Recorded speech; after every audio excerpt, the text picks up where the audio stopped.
السلام عليكم ورحمة الله وبركاته. اللهم صل على محمد وعلى آله وأصحابه أجمعين. ازيكم يا أحلى متابعين وأحلى مشاهدين وأحلى أخوات وأحلى بنات في الدنيا في قناة يوميات نونا شانل. طبعا النهاردة هنعمل حاجة لغلاء الأسعار وتوفري وإيه، بدل ما بتشتريها دلوقتي بقت بالسعر بقت غالية جدا جدا جدا بغلاء التجار. وطبعا إيه، كل الشعب وكل الناس ما بيقدروش يستغنوا عنه. إيه هو؟ هنقول إيه بكلمة الاسكندرانيين اخواتنا وحبايبنا، الفول والفلافل. طبعا ده محدش يقدر يستغنى عنهم ابدا. بس قبل ما نبدأ في الفيديو ونشوف الطريقة ونشوف هتوفري ازاي وتدبري ازاي، ما تنسيناش في اللايك والشير والاشتراك وتفعيل الجرس عشان يوصلكوا كل جديد يا احلى مشاهدين واحلى متابعين في الدنيا. وكل اللي بيحط لي لايك يجازيه خير يا احلى مشاهدين واحلى اخوات واحلى متابعين في الدنيا. ويلا نشوف احنا هنعمل ايه النهارده. طبعا اول حاجة هنعمل الطعميه. هنعمل الطعميه بكل ايه بساطه بكل سهوله، وايه وفريها في بيتك. بدل دلوقتي قرص الطعميه بقى قد كده عامل جنيه وجنيه ونص. طب وليه؟ طب ما احنا نعملها في بيتنا، هتبقى اوفر وانضف وكل حاجه. وهنعمل ايه تاني؟ وهندمس برضو الفول للفطار اهو بطريقه حلوه جدا وبطريقه نظيفه، وايه ومش هياخد منك وقت ولا حاجه.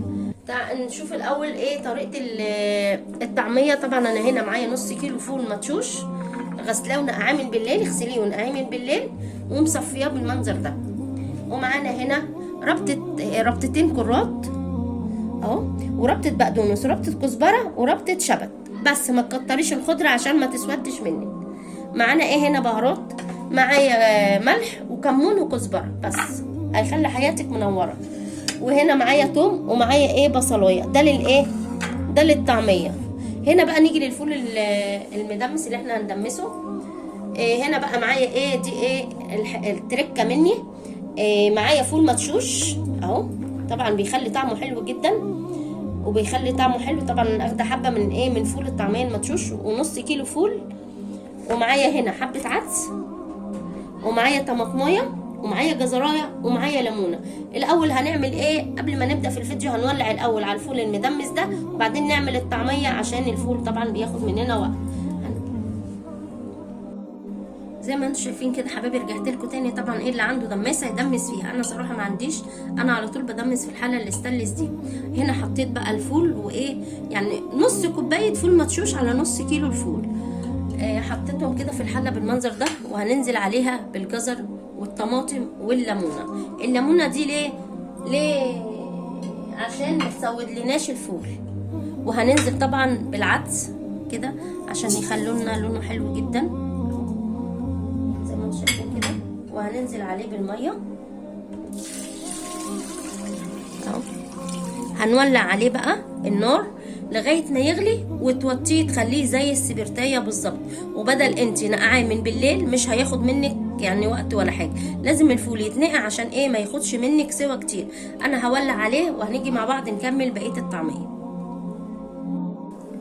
زي ما انتم شايفين كده حبايبي، انا ولعت بقى على الفول وجيت عشان نعمل ايه مع بعض الايه الطعميه. طبعا هنمسك بقى الفول ده هنحطه ايه في الكبه كده. هننزله كله كده بالمنظر ده. تعالي كده يا روان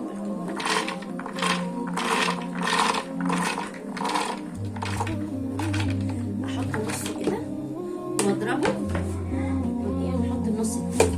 هغطي كده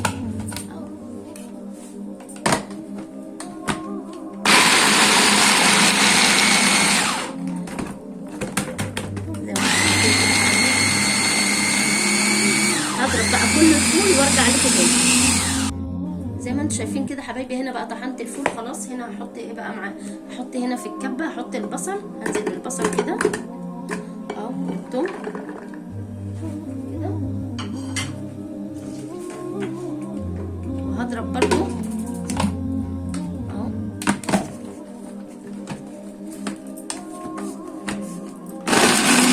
هضرب البصل والثوم ونرجع مع بعض. زي ما انتم شايفين كده حبايبي، هنا طحنت بقى البصل والثوم وحطيته برضو على الفول. وهنا هنطحن ايه؟ هنطحن بقى الخضار اللي هو شبت بقدونس كزبره كرات. هطحنهم برضو ونرجع تاني مع بعض. زي ما انتم شايفين كده حبايبي، هنا ضربت برضو الخضره. هنزل بقى عليهم الملح والكزبره والكمون.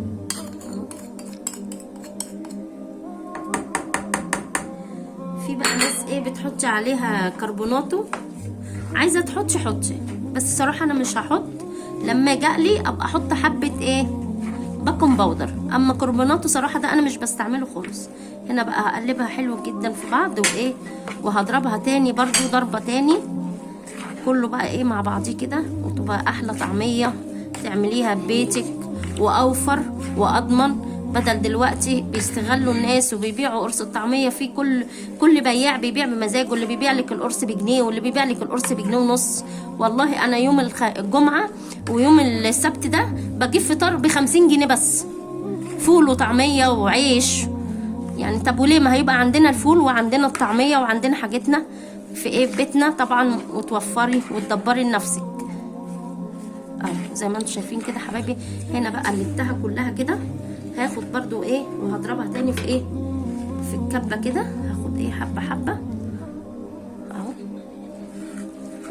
زي ما انتم شايفين كده، وهضرب كل الخليط ده ببعضيه ونرجع تاني مع بعض. انت هتقلي يا ماما ده؟ زي ما انتم شايفين كده حبايبي عملنا الطعميه اهي، بص شكلها ازاي تحفه تحفه، ولا ريحتها روعه. دلوقتي بقى هنقلي حته نعمل ايه فطار مع بعض، بس هنعبيها في اكياس ونسيب حته نقلي. وتعالوا نشوف ايه الفول. زي ما انتم شايفين كده حبايبي الفول خلاص غلي اهو. هنوطي بقى خالص كده، هتخليها زي السبرتايه بالظبط، وتسيبيه بقى ياخد ويدي مع بعضيه زي ما انتم شايفين كده حبايبي. زي ما انتم شايفين كده حبايبي احنا بقى خلصنا الطعميه، ودلوقتي برده الفول خلص. بصوا شايفين معايا، شوفوا الفول اصفر وجميل ازاي، بصوا كهرمان والله زي ما انتم شايفين كده اهو. دلوقتي ايه بقى هنطلع الليمونه دي الصحيحه، عشان ايه ما ينفعش تتضرب، عشان ايه ما تمرناش الفول.